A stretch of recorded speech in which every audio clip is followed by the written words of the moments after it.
사랑하는 성도 여러분, 그리고 진리를 찾는 모든 분들께 주님의 이름으로 문안드립니다. 오늘 우리는 어쩌면 조금은 무겁고 두렵게 느껴질 수 있는 주제에 대해 함께 묵상하고자 합니다. 바로 하나님의 진노입니다. 그러나 이 시간을 통해 우리는 두려움을 넘어 그 진노의 배경 속에서 더욱 찬란하게 빛나는 하나님의 놀라운 은혜와 사랑을 발견하게 될 것입니다.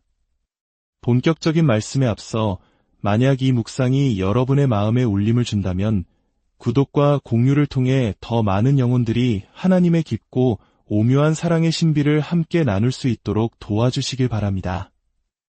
이 귀한 말씀을 전파하는 여러분의 모든 손길 위에 하나님의 크신 축복이 함께하기를 기도합니다. 하나님의 진노는 그분의 거룩하심을 표현하는 방식입니다. 그것은 하나님의 거룩한 본성에서 필연적으로 나올 수밖에 없는 것입니다. 하나님은 무한히 순결하시며 죄를 미워하시고 의를 사랑하시기에 결코 죄에 대해 중립적인 태도를 취하실 수 없습니다. 그분의 내면에는 모든 거룩하지 않은 것에 대한 확고하고 단호한 분노가 자리 잡고 있습니다. 이는 마치 빛이 어둠을 용납할 수 없는 것과 같은 이치입니다. 그분의 순결한 거룩함에 부합하지 않는 모든 것에 대해 하나님의 진노는 반드시 반응해야만 합니다. 저는 이 하나님의 진노를 생각할 때마다 검은 벨벳천을 떠올리곤 합니다. 제가 아내와 약혼을 준비하던 시절의 이야기입니다.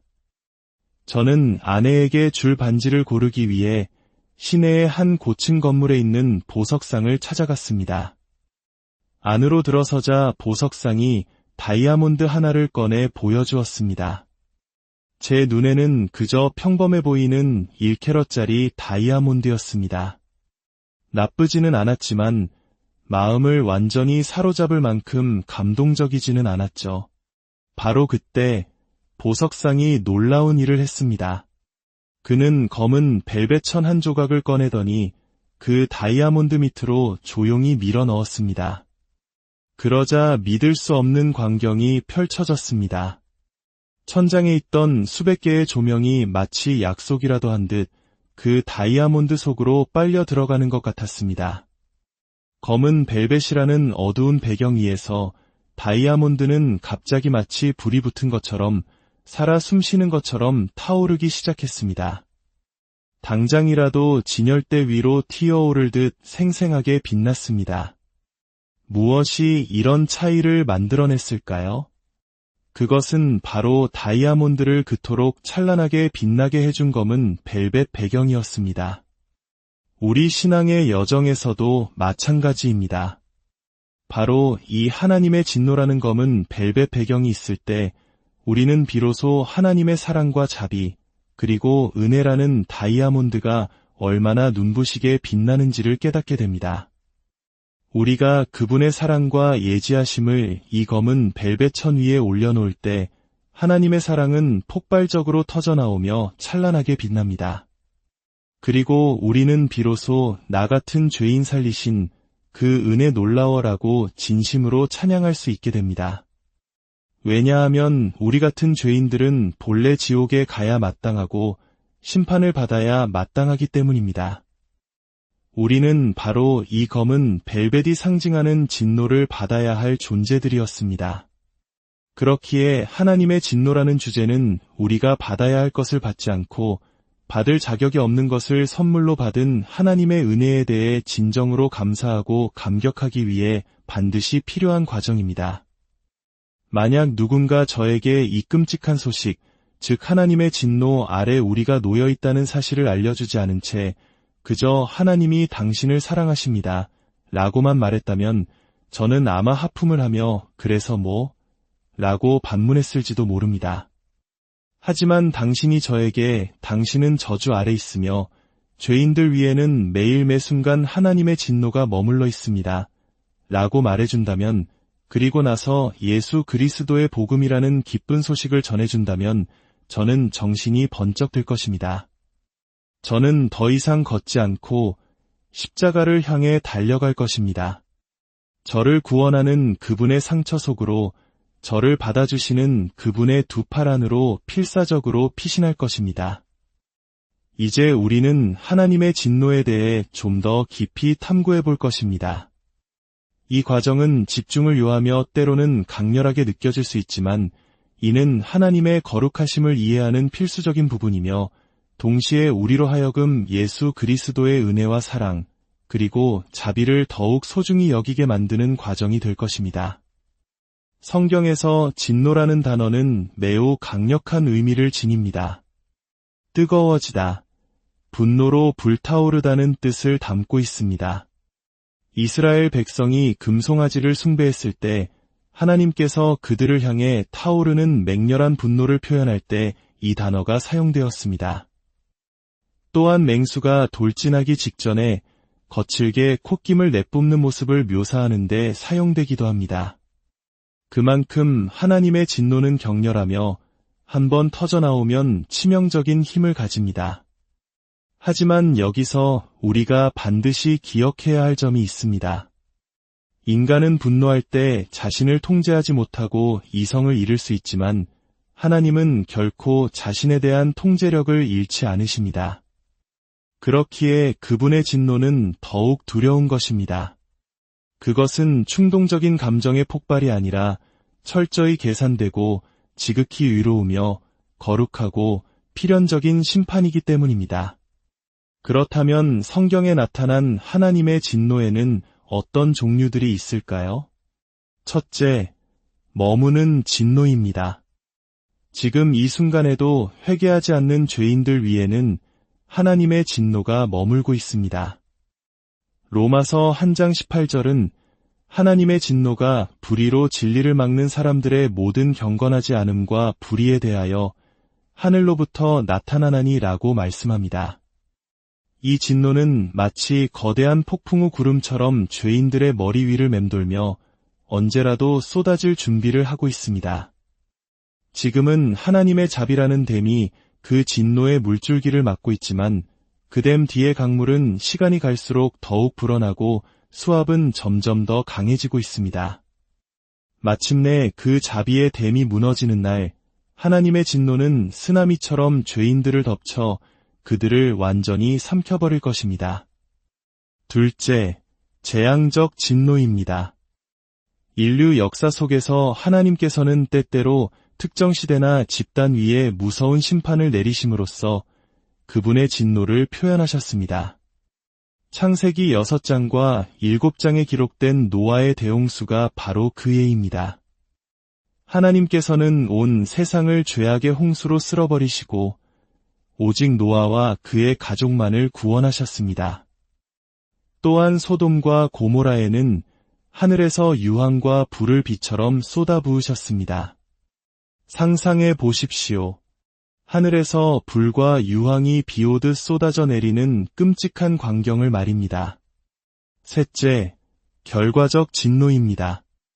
이는 뿌린 대로 거두리라는 원리 속에서 나타나는 진노입니다. 갈라디아서 6장 7절은 말씀합니다. 스스로 속이지 말라 하나님은 업신여김을 받지 아니하시나니 사람이 무엇으로 심든지 그대로 거두리라. 죄인들이 부도덕과 불결함, 온갖 종류의 방탕의 씨앗을 뿌릴 때 그들은 반드시 파멸이라는 열매를 거두게 됩니다. 이는 하나님께서 정하신 우주의 법칙이며 그분의 진노가 나타나는 방식 중 하나입니다. 넷째, 유기적 진노, 즉 버려두시는 진노입니다. 죄인이 반복해서 하나님에 대한 지식과 그리스도의 복음을 거부할 때 하나님께서는 그를 버려두사 그 자신의 죄악을 추구하도록 내버려 두십니다. 더 이상 그 삶에 선한 영향력을 끼치지 않으시는 것입니다. 호세아서는 에브라임에 대해 이렇게 말합니다. 에브라임이 우상과 연합하였으니 그를 내버려 두어라. 그 파티는 끝났으니 불을 끄라는 무서운 선언입니다. 하나님께서 한 사람, 한 문화, 한 국가를 버리실 때 그들에게는 다시 돌아올 길이 없습니다. 다섯째, 종말론적 진노입니다. 이는 인류 역사의 마지막 시간에 곧 하나님의 아들 예수 그리스도께서 다시 오시기 직전에 있을 진노를 의미합니다. 성경은 그 마지막 날을 하나님의 진노의 큰 날이라고 부릅니다. 요한계시록을 보면 사람들은 동굴 속으로 도망치며 우리 위에 떨어져 보좌에 앉으신 이의 얼굴에서와 그 어린 양의 진노에서 우리를 가리라. 그들의 진노의 큰 날이 이르렀으니 누가 능히 서리요 라고 외칩니다. 예수께서 재림하시는 그날 이 세상이 한 번도 본 적 없는 진노가 나타날 것입니다. 노아 시대의 대홍수조차 그날의 맹렬한 진노에 비하면 주일학교 소풍처럼 느껴질 것입니다. 여섯째, 영원한 진노입니다. 이는 바로 지옥의 진노입니다. 지옥은 영원히 꺼지지 않는 불의 장소입니다. 그곳에서는 저주받은 자들의 고통이 영원히 계속될 것이며 그들은 혀끝을 적실물 한 방울을 갈망하게 될 것입니다.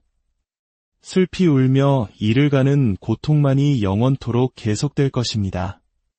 여기까지 듣고 나면 우리의 마음은 절망감에 휩싸일지도 모릅니다.